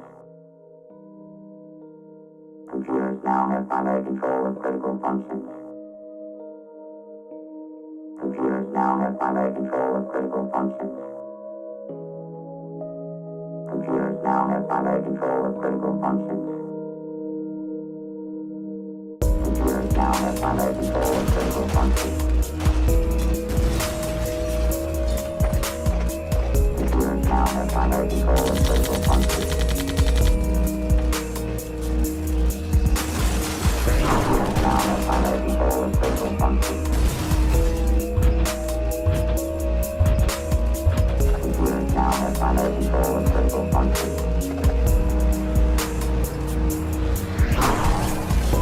Computers now have primary control of critical functions. Computers now have primary control of critical functions. Computers now have primary control of critical functions.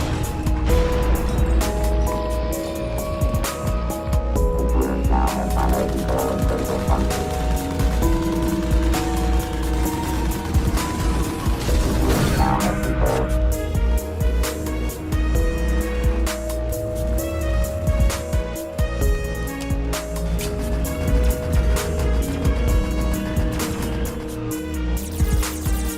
Computers now have control.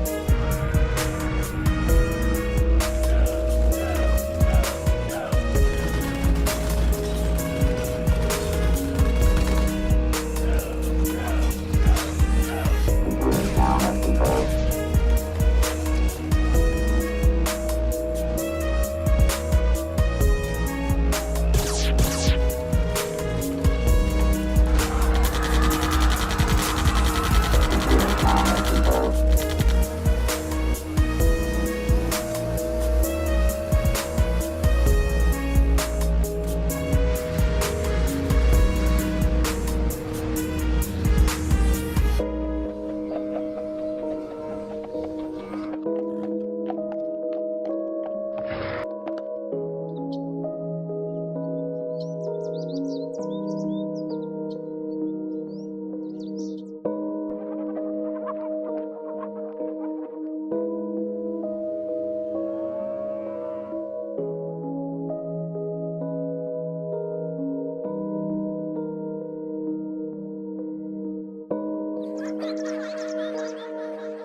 Thanks, guys, for hanging out. Thank you to Pete Johns for joining us today. And thank you to DistroKids for sponsoring today's show. Have a great day ahead. We'll see you tomorrow.